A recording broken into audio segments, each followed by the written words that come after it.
Hello everyone, my name is Sumit. Today we're going to read this book called Wombat Stew by Marcia Vaughan and Pamela Lofts.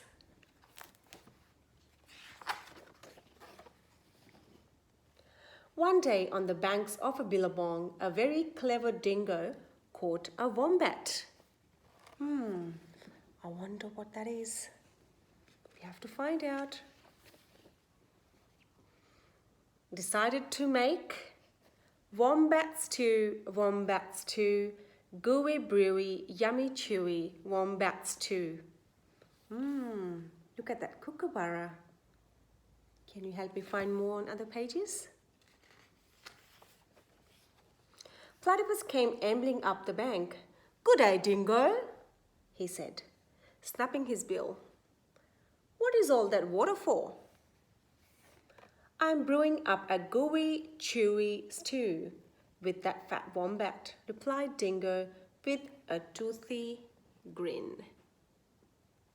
Where is the kookaburra? Right here. "If you ask me," said Platypus, "the best thing for a gooey stew is mud. Big blobs of billabong mud." "Blobs of mud?" Dingo laughed. "What a good idea!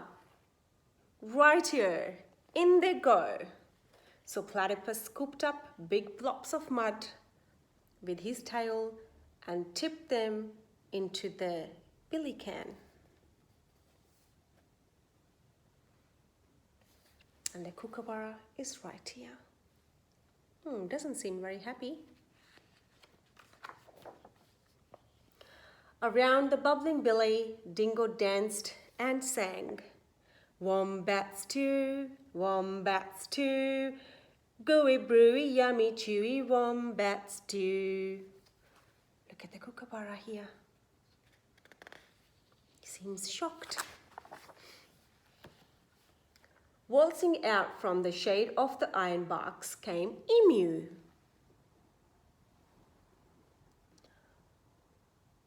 "Oh ho, Dingo," she fluttered. "What have we here?" "Gooey chewy wombat stew," boasted Dingo. "If only it were a bit more chewy," she sighed. "But don't worry, a few feathers will set it right." "Feathers?" Dingo smiled. "That would be chewy. Right here. In they go." So into the gooey brew, Emu dropped her finest feathers. Around and around the bubbling billy, Dingo danced and sang. "Wombat stew, crunchy munchy for my lunchy wombat stew."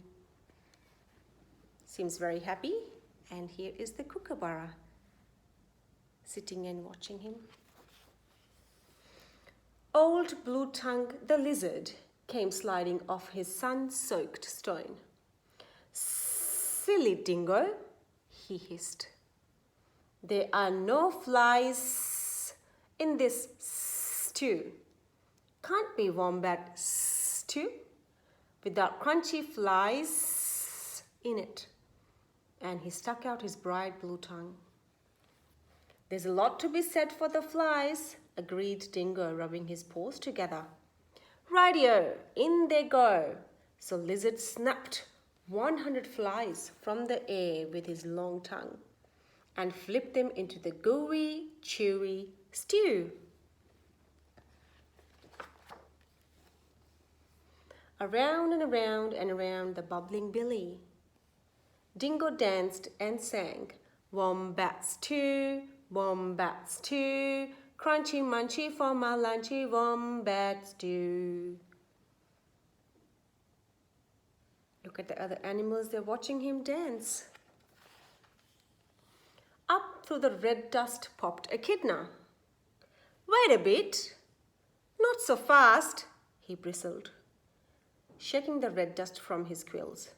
"Now, I've been listening to all this advice, and take it from me, For a munchy stew, you need slugs and bugs and creepy crawlies.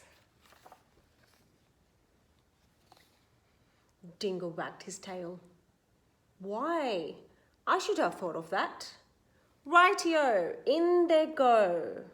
So Kidna dug up all sorts of creepy crawlies and dropped them into the gooey, chewy, crunchy stew. Look at all those colorful bugs that they found.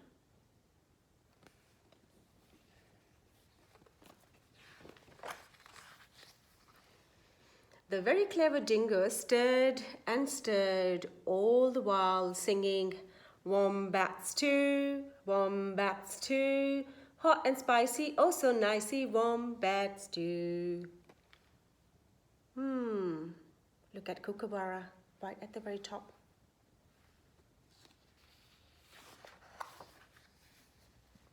Just then, the sleepy-eyed koala climbed down the scribbly gum tree. Look here, he yawned. Any bush cook knows you can't make a spicy stew without gum nuts. Leave it to a koala to think of gum nuts. Dingo laughed and licked his whiskers. Rightio, in they go, and into the gooey, chewy, crunchy, munchy stew, koala shook lots and lots of gum nuts.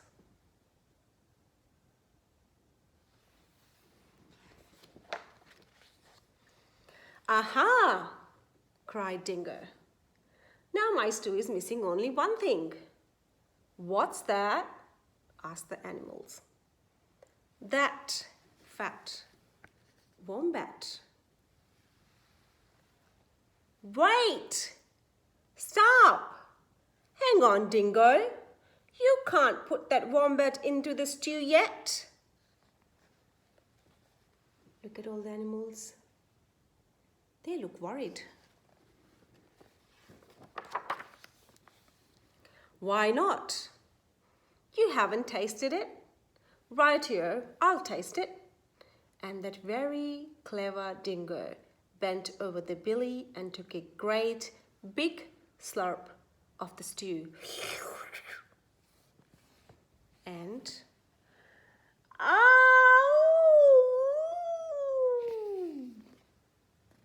I'm poisoned, he howled. You've all tricked me. And he dashed away deep into the bush, never again to sing. Wombat stew, wombat stew, gooey brewy, yummy chewy, wombat stew. This is the end of the story. The animals, they proved great friends with Wombat and they saved his life. What is your favorite Australian animal? Where do they live? What sound do they make? Can you draw a picture of your favorite Australian animal? Till next time. See you. Thank you.